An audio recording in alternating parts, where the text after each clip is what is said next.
Hello' welcome to R kitchen. আজি মই একদম বেলেগ ৰেচিপি এটা লৈ আহিছোঁ আপোনালোকৰ কাৰণে। কেতিয়াবা ভাবিছেনে যে বেঙেনাৰ কাটলেট বনাব পাৰোঁ? আজি মই আপোনালোকক শিকাম কেনেকৈ আমি টেষ্টি বেঙেনা কাটলেট বনাব লাগে। বেঙেনা কাটলেট বনাবৰ কাৰণে আমাক লাগিব দুটা বেঙেনা, এটা ডাঙৰ আলু, এটা পিঁয়াজ, এটা কণী, আদা, 5 ফুটা নহৰু, দুটা গাজৰ, জলকীয়া, ফ্ৰেঞ্চ বিনছ, 1 কাপ ৰিফাইণ্ড তেল, নিমখ, ব্ৰেড ক্ৰাম্বছ, বেচন আৰু গৰম মছলা। এতিয়া গেছটো অন কৰি বেঙেনাকেইটা পুৰিব লাগিব ভালদৰে গোটেইকেইটা ছাইড, আৰু অলপ কেয়াৰফুল হ'ব নহ'লে আপোনাৰ হাত পুৰিব পাৰে।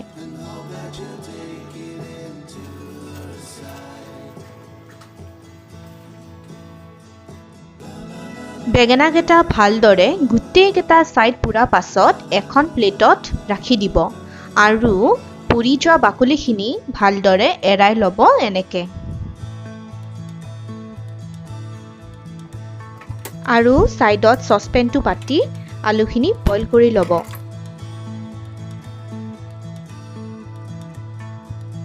আপোনালোকে এতিয়া গাজৰ, পিঁয়াজ আৰু ফ্ৰেঞ্চ বিনছ যোনখিনি লৈছিলে সেইখিনি সৰু সৰুকৈ কাটি ল'ব।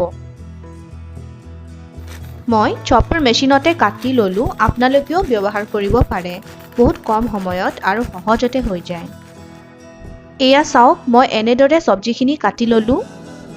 এতিয়া গেছটো অন কৰি কেৰাহী পাতি ল'ব আৰু কেৰাহী অলপ গৰম হৈ গ'লে ৰিফাইণ্ড তেল অলপ দি দিব। তেলখিনি গৰম হ'লে ৰচুন আদা পেষ্ট দিব আৰু 1 মিনিটৰ কাৰণে ফ্ৰাই কৰিব। এতিয়া পিঁয়াজ দিব আৰু 1 মিনিটৰ কাৰণে ভাজি ল'ব। অলপ ছফ্ট হৈ যোৱাৰ পাছত কাটি থোৱা গাজৰ আৰু বিনছ দি দিব আৰু 8-10 মিনিটৰ কাৰণে ভাজি ল'ব। যদি কেৰাহীত চব্জিখিনি লাগি ধৰা যেন পায় তেতিয়া অলপ পানী ছিটিয়াই ভালদৰে সিজাই ল'ব। আৰু এয়া চাওক, এনেদৰে হ'ব লাগিব ভাজিখিনি। তাৰ পাছত গেছটো অফ কৰি দিব। পুৰি লোৱা বেঙেনাখিনি ভালদৰে হেতা এখন লৈ পিটিকি ল'ব এনেকৈ।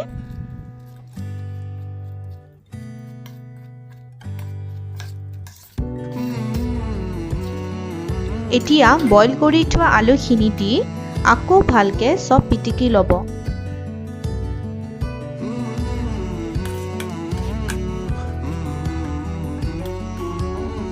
বেঙেনা আৰু আলু ভালদৰে পিটিকি লোৱাৰ পাছত এতিয়া ভাজি থোৱা চব্জিখিনি দি দিব আৰু মিক্স কৰি ল'ব।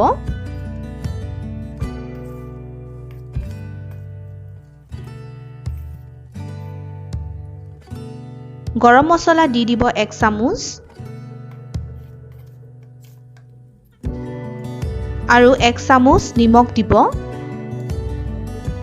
তাৰ পাছত গোটেইখিনি একেলগে ভালদৰে মিক্স কৰিব। এতিয়া 1 বাটি বেচন দি দিব আৰু মিক্স কৰি ল'ব।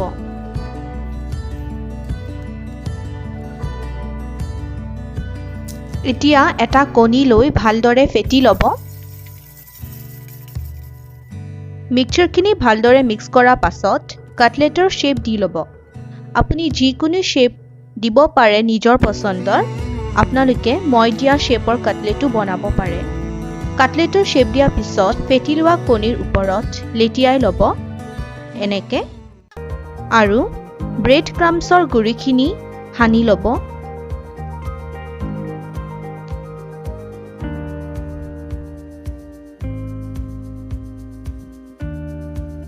কাটলেট এটা বনোৱাৰ পাছত হাতখন ধুই যাব, নহ'লে বেলেগ এটা বনাবলৈ প্ৰব্লেম হ'ব পাৰে। এনেকৈ মই আৰু কেইটামান কাটলেটৰ শ্বেপ দি বনাই ল'লোঁ।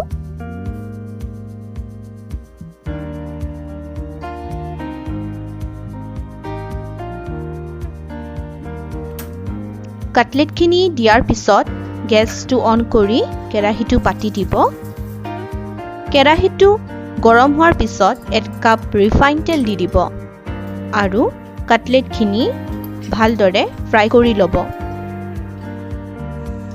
কাটলেটখিনি এটা সাইড ফ্ৰাই হোৱাৰ পিছত উল্টাই দিব ভালদৰে ফ্ৰাই নহলে ভাঙি যাব পাৰে কাটলেটখিনি ফ্ৰাই হৈ যোৱাৰ পিছত মই প্লেটত নমাই ললো এনেকৈ মই আৰু কেইটামান দি ফ্ৰাই কৰি ললো আৰু ফ্ৰাই হৈ যোৱাৰ পাছত মই নমাই আনিলো কাটলেটখিনি নমাই লোৱাৰ পিছত এনেদৰে সজাই ল'ব যোনটো কেচাপ বা ধনিয়া পুদিনা চাটনি লগত খাব পাৰে আৰু লগতে গৰম গৰম চাহ বাহ কি মজা কম্বিনেশ্যন ন ধনিয়া পুদিনা চাটনিৰ ৰেচিপি যদি বিচাৰিছে তলত দিয়া ডেসক্ৰিপচন বক্সত লিংকটো দিয়া আছে আপোনালোকে চাই ল'ব পাৰে আপোনালোকৰ ঘৰত কেতিয়াবা বাৰ্থডে পাৰ্টি নহলে আলহী আহিলে এই বেঙেনাৰ কাটলেট বনাই খাব পাৰে কাৰণ এই ৰেচিপিটো একেবাৰে বেলেগ হয় আৰু সকলোৱে খাই ভাল পাব কাটলেট এটা মই ভাঙি দেখাইছো চাও কি ধুনীয়া হিজিছে মই আশা কৰিছো আমাৰ এই বেঙেনা কাটলেট ৰেচিপিটো ভাল পালে আৰু লাইক শেয়াৰ এণ্ড সাবস্ক্ৰাইব কৰি দিব থ্যাংক ইউ